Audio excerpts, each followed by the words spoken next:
Salut! Aujourd'hui, on s'attaque à un vrai casse-tête de l'administration système. Comment on gère les utilisateurs sur tout un parc de machines? Eh bien, on va voir comment le Network Information System, ou NIS pour les intimes, apporte une solution hyper élégante pour centraliser tout ça. L'idée, c'est de se simplifier la vie. Bref, fini de configurer chaque paste un par un. Alors, pour bien comprendre, imaginez le tableau. D'un côté, c'est un peu le cauchemar. Chaque machine a sa propre liste d'utilisateurs. C'est juste l'enfer à maintenir à jour. Et de l'autre côté, la solution qu'apporte NIS, un seul serveur, un seul chef d'orchestre qui gère une liste unique pour tout le réseau. Tout de suite, c'est plus simple, plus propre et carrément plus efficace. Allez, voilà notre programme. D'abord, on va voir pourquoi c'est utile. Ensuite, on plonge dans le vif du sujet, la configuration du serveur. Après, on verra comment connecter un client. Et pour finir, bien sûr, on vérifie que tout marche nickel. C'est parti! Ok, première partie. Pourquoi se lancer là-dedans? Avant de commencer à taper des lignes de commande, c'est super important de bien piger les quelques concepts de base, comprendre comment la machine NSC fonctionne en fait.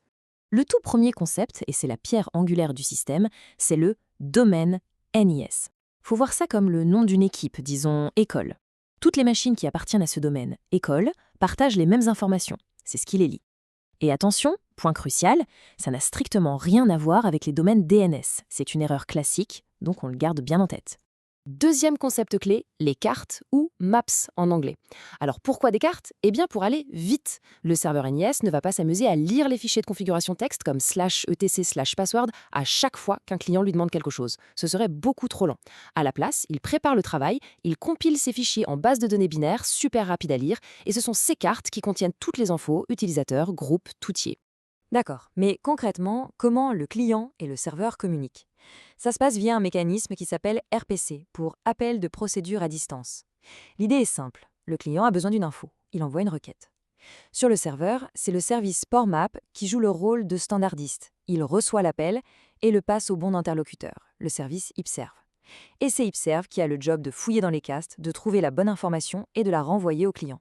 C'est une petite mécanique bien rodée. Bon, maintenant qu'on a la théorie, place à la pratique. On s'attaque au gros morceau, la configuration du serveur NIS. C'est vraiment le cœur du système. Ça peut paraître un peu impressionnant au début, mais pas de panique, on va y aller tranquillement, étape par étape. C'est très logique en fait.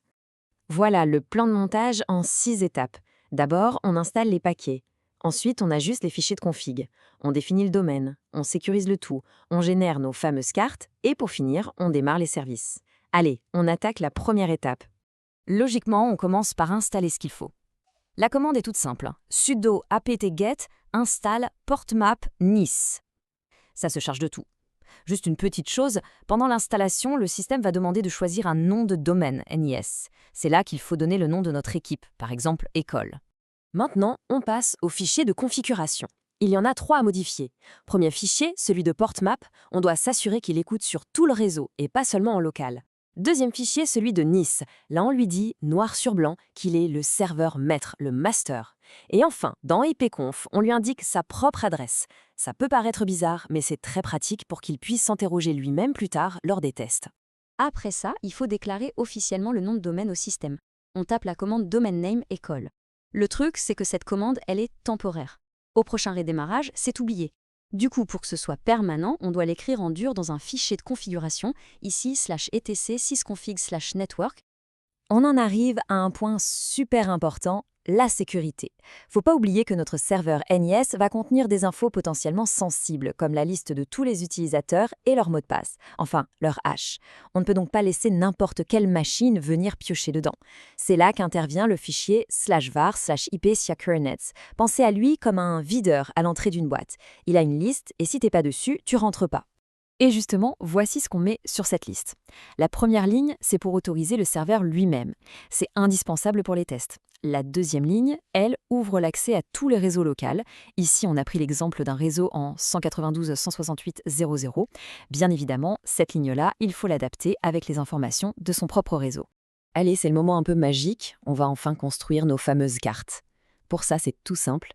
On se déplace dans le dossier /var/yp et on lance la commande make. C'est vraiment comme une usine. On lui donne en entrée nos fichiers texte bruts et make se charge de tout compiler pour nous sortir en produit fini nos bases de données binaires prêtes à l'emploi pour les clients. Ok, l'usine a tourné. Mais comment on sait si ça a bien marché?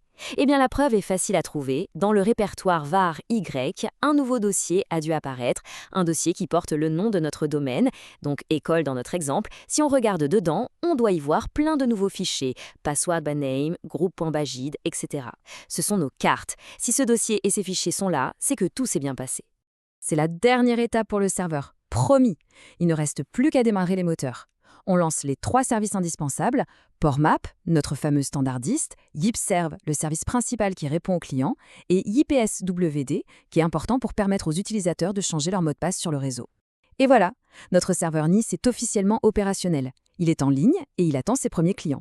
Maintenant que le serveur est prêt, on passe de l'autre côté sur une machine cliente. Et là, bonne nouvelle, c'est beaucoup plus simple que pour le serveur.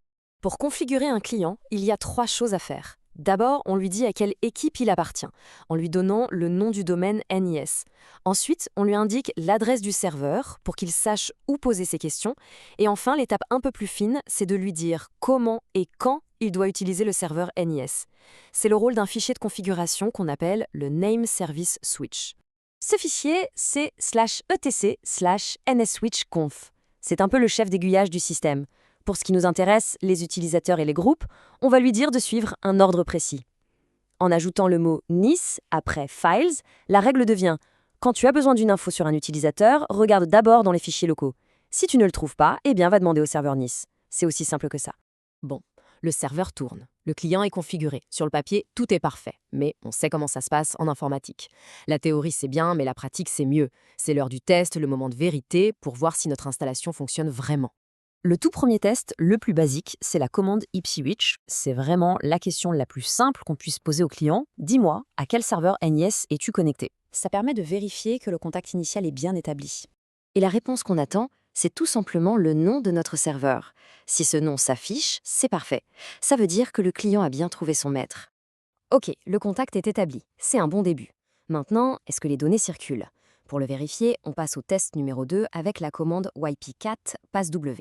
Là, on demande carrément au serveur de nous envoyer tout le contenu de sa carte passw. Si on voit la liste des utilisateurs du serveur s'afficher sur le terminal du client, alors là, on peut dire que c'est un succès total. Et la preuve ultime, c'est qu'on peut maintenant se connecter sur la machine cliente avec un compte utilisateur qui n'existe que sur le serveur. Victoire. Sauf que, attention, regardez bien le message d'erreur, aucun répertoire /home/user1. Et oui, c'est logique, on a bien centralisé l'authentification, on peut se loguer, mais on n'a pas centralisé les répertoires personnels. Les fichiers de l'utilisateur, eux, ne sont pas là. On a donc résolu un problème pour en découvrir un nouveau. Et pour s'attaquer à celui-ci, il faudrait regarder du côté d'un autre système comme NFS par exemple. Mais ça, c'est une autre histoire.